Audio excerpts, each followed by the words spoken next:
ಆರ್ಫೆ info YouTube channel ಸ್ವಾಗತ. ಈ ವಿಡಿಯೋದಲ್ಲಿ ಕಲ್ಯಾಣ ಕರ್ನಾಟಕದಲ್ಲಿ ಖಾಲಿ ಇರುವಂಥ ಸುಮಾರು 5,000 ಶಿಕ್ಷಕರ ನೇಮಕಾತಿಯನ್ನು ಮಾಡ್ಕೊಳ್ತೀವಿ ಅಂತೇಳಿ ಬಂಗಾರಪ್ಪನವರು ಹೇಳಿದ್ದಾರೆ. ಪ್ರೆಸೆಂಟ್ಲಿ ಅವ್ರು ಏನಾದರೂ ನೇಮಕಾತಿ ಮಾಡ್ಕೊಳ್ಳಿಕ್ಕೆ ಬಂದರು ಅಂತಂದರೆ ಯಾವೆಲ್ಲ ಸಮಸ್ಯೆಗಳು ಬರ್ತವೆ ಅನ್ನೋದನ್ನು ಈ ವಿಡಿಯೋದಲ್ಲಿ ಹೇಳ್ತಾ ಬರ್ತೀನಿ ಅಂತ. ಓಕೆ, ಯಾಕಂತಂದರೆ ನಾನು ಪ್ರತಿ ಸಲ ವಿಡಿಯೋದಲ್ಲಿ ಹೇಳ್ತಾ ಇದ್ದೆ, ಶಿಕ್ಷಕರ ನೇಮಕಾತಿ ಆಗಿರ್ಬೋದು, PU ನೇಮಕಾತಿ ಆಗಿರ್ಬೋದು, ಈಗ ಪ್ರೆಸೆಂಟ್ಲಿ ಆಗೋದಿಲ್ಲ. 2025 ನಂತರದಲ್ಲಿನೇ 2025 ಪ್ರಾರಂಭ ಹಂತದಲ್ಲಿ ನೇಮಕಾತಿ ಪ್ರಕ್ರಿಯೆ ನಡಿಬಹುದು ಅಂತೇಳಿ.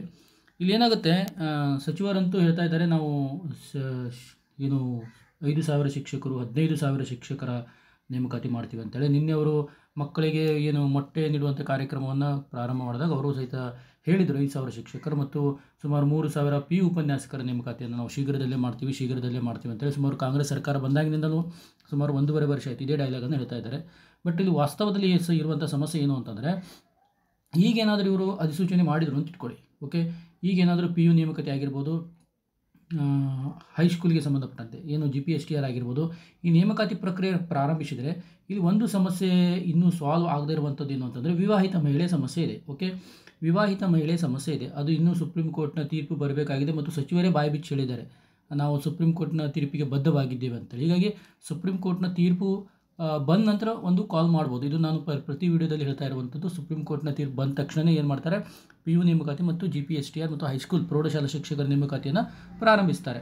ಆದರೆ ಇನ್ನೂ ಸುಪ್ರೀಂ ಕೋರ್ಟ್ನ ತೀರ್ಪು ಬರುತ್ತೋ ಇನ್ನೂ ವಾದ ವಿವಾದದಲ್ಲೇ ಇದ್ದಾರೆ ಅವರು. ಯಾಕಂತಂದರೆ ಈಗ ಅಕ್ಟೋಬರ್ 4ಕ್ಕೆ ಅವ್ರು ಏನು ಮಾಡಿದ್ದಾರೆ ಅಂತಂದರೆ ಸುಪ್ರೀಂ ಕೋರ್ಟು ವಿವಾದವನ್ನು ಏನು ಪೆಂಡಿಂಗ್ ಕೇಸನ್ನು 4ಕ್ಕೆ ಮುಂದೆ ಹಾಕಿದ್ದಾರೆ. ಹೀಗಾಗಿ ಇದು 4ರಿಂದ ಮತ್ತೆ ಮುಂದಿನ ತಿಂಗಳು ಮುಂದೆ ಹೋಗ್ಬೋದು. ಹೀಗಾಗಿ ಎಕ್ಸಾಕ್ಟಾಗಿ ಸುಪ್ರೀಂ ಕೋರ್ಟ್ನ ತೀರ್ಪು ಯಾವಾಗ ಬರುತ್ತೆ ಅಂತೇಳಿ ಯಾರಿಗೂ ಸ್ಪಷ್ಟತೆ ಇಲ್ಲ ಇನ್ನು.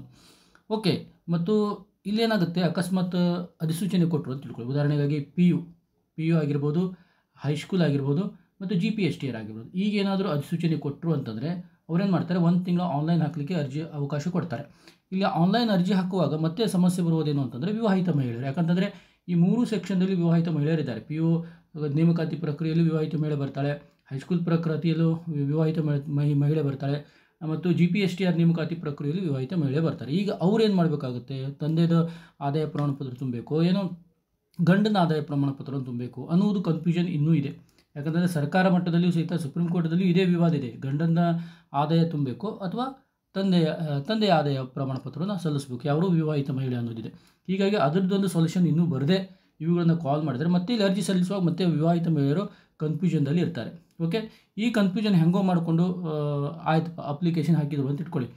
ನೆಕ್ಸ್ಟ್ ಎಕ್ಸಾಮು ಮಾಡಿದ್ರೆ ಅಂತ ಇಟ್ಕೊಳ್ಳಿ, ಇನ್ನೂ ಸುಪ್ರೀಂ ಕೋರ್ಟ್ ತೀರ್ಪು ಬರಲೇ ಇಲ್ಲ, ಎಕ್ಸಾಮು ಮಾಡಿದ್ರೆ ಅಂತ ಇಟ್ಕೊಳ್ಳಿ. ಮತ್ತೆ ಅವ್ರು ನೋಟಿಸ್ ಏನು ಮಾಡ್ತಾರೆ, ಸಿಲೆಕ್ಷನ್ ಲಿಸ್ಟನ್ನು ಹಚ್ತಾರೆ. ಓಕೆ, ಸಿಲೆಕ್ಷನ್ ಲಿಸ್ಟ್ ಹಚ್ಚಿದಾಗ ಮತ್ತೆ ಅಲ್ಲೇನಾದರೂ ವಿವಾಹಿತ ಮಹಿಳೆ ಇದ್ಲು ಅಂತ ಇಟ್ಕೊಡ್ರಿ. ಓಕೆ, ಅವಳನ್ನು ಏನಾದರೂ ಅವ್ರು ಯಾವ ಬೇಸ್ ಮೇಲೆ ತೊಗೋತಾರೆ, ಯಾವ ಬೇಸ್ ಮೇಲೆ ತೊಗೊಳಿಕ್ಕೆ ಆಗಿಲ್ಲ. ಯಾಕಂದರೆ ಹಿಂದಿನ ವರ್ಷ ನಡೆದಂಥ ಸುಮಾರು 15,000 ಶಿಕ್ಷಕರ ನೇಮಕಾತಿಯಲ್ಲಿ ವಿವಾಹಿತ ಮಹಿಳೆ ಸಮಸ್ಯೆ ಅವ್ರಿಗೆ ಆರ್ಡ್ರು ಕೊಟ್ಟಿಲ್ಲ. ಅವರಿಂದಾಗಿಯೇ ಏನಾಗಿದೆ, ಶಿಕ್ಷಕರ ನೇಮಕಾತಿ ಪ್ರಕ್ರಿಯೆ ಆಲ್ಮೋಸ್ಟ್ ಅಲ್ಲಿ ಸ್ಥಗಿತಗೊಂಡಿದೆ ಈಗ. ಓಕೆ, ಇವ್ರದ್ದು ನೀವು ಏನಾದರೂ ಕಾಲ್ ಮಾಡಿದರೆ ಇವ್ರದ್ದು ಏನು ಮಾಡ್ತಾರೆ ಅನ್ನುವುದು ಸಮಸ್ಯೆ ಸರ್ಕಾರಕ್ಕೂ ಗೊತ್ತಿದೆ, ಶಿಕ್ಷಣ ಸಚಿವರಿಗೂ ಗೊತ್ತಿದೆ. ಒಂದು ಸಾರಿ ಶಿಕ್ಷಣ ಸಚಿವರೇ ಹೇಳಿದ್ದಾರೆ, ಸುಪ್ರೀಂ ಕೋರ್ಟ್ನ ಒಂದು ತೀರ್ಪನ್ನು ನಾವು ಕಾಯ್ತಾ ಇದ್ದೀವಿ ಅಂತೇಳಿ. ಹೀಗಾಗಿ ನನಗನ್ಸಿದ ಮಟ್ಟಿಗೆ ಇವರು ಈಗೇನಾದರೂ ಕಾಲ್ ಮಾಡಲಿಕ್ಕೆ ಹೋಗೋದಿಲ್ಲ. ಓಕೆ, ಕಾಲ್ ಮಾಡಿದರೂ ಏನಾದರೂ ಈ ಪ್ರಕ್ರಿಯೆಯನ್ನು ಮುಂದೆ ಹೋಗೋಂಗಿಲ್ಲ. ಯಾರ ಶಿಕ್ಷಕ ಆಕಾಂಕ್ಷಿಗಳಿದ್ದರೆ ಅವರು ಈ ಕಾಲ್ ಮಾಡೋ ಅವಶ್ಯಕತೆಯೂ ಇಲ್ಲ. ಯಾಕಂದರೆ ಈ ಕಾಲ್ ಮಾಡಿದರೂ ಸಹಿತ ಏಜ್ ಬಾರ್ ಆಗ್ಬೋದು. ಏಜ್ ಬಾರ್ ಅಂತಂದರೆ ಈಗೆಲ್ಲ ಶಿಕ್ಷಣ ಇಲಾಖೆಯಲ್ಲಿ ಈಗೆಲ್ಲ 47, 45 ಮತ್ತು 43 ವರ್ಷ ಹೆಚ್ಚು ಮಾಡಿದ್ದಾರೆ ಒಂದು ಬಾರಿಗೆ ಶಿಕ್ಷಣ ಇಲಾಖೆಗೆ ಸಂಬಂಧಪಟ್ಟ PU ನೇಮಕಾತಿ ಆಗಿರ್ಬೋದು ಮತ್ತು ಹೈಸ್ಕೂಲ್ ನೇಮಕಾತಿಗೆ ಸಂಬಂಧಪಟ್ಟಂತೆ. ಹೀಗಾಗಿ ಈಗೇನಾದರೂ ಕಾಲ್ ಮಾಡಿದರೂ ಸಹಿತ ಇದೇ ಸಮಸ್ಯೆ ಬರುತ್ತೆ. ಹೀಗಾಗಿ ಸರ್ಕಾರಕ್ಕೂ ಗೊತ್ತಿದೆ. ಹೀಗಾಗಿ ಅವ್ರೇನು ಮಾಡ್ತಾರೆ, ಸುಮ್ಮನೆ ಶೀಘ್ರದಲ್ಲಿ ನೇಮಕ ಮಾಡ್ತೀವಿ ಅಂತ ಹೇಳ್ತಾ ಇದ್ದಾರೆ. ಈಗ ನಿನ್ನೂ ಸಹಿತ ಅವರು 5,000 ಹುದ್ದೆಗಳನ್ನು ಶೀಘ್ರದಲ್ಲೇ ನೇಮಕ ಮಾಡ್ತೀವಿ ಅಂತ ಹೇಳ್ತಾರೆ. ಶೀಘ್ರ ಅಂತಂದರೆ ಸುಪ್ರೀಂ ಕೋರ್ಟ್ನ ಒಂದು ತೀರ್ಪನ್ನು ಅವರು ವೆಯ್ಟ್ ಮಾಡ್ತಾ ಇದ್ದಾರೆ. ಓಕೆ, ಸುಪ್ರೀಂ ಕೋರ್ಟ್ನ ತೀರ್ಪು ವೆಯ್ಟ್ ಮಾಡದೇನೂ ಅವರೇನಾದರೂ ಕಾಲ್ ಮಾಡಿದ್ದೇ ಆಗಿತ್ತು ಅಂತಂದರೆ ಅಲ್ಲಿಯೂ ಸಹಿತ ವಿವಾಹಿತ ಮಹಿಳೆ ಸಮಸ್ಯೆ ಬಂದೇ ಬರುತ್ತೆ. ಹೀಗಾಗಿ ಅವರು ಏನಿದೆ ಸುಪ್ರೀಂ ಕೋರ್ಟ್ನ ಒಂದು ತೀರ್ಪನ್ನು ವೆಯ್ಟ್ ಮಾಡ್ತಾ ಇದ್ದಾರೆ. Okay, thank you.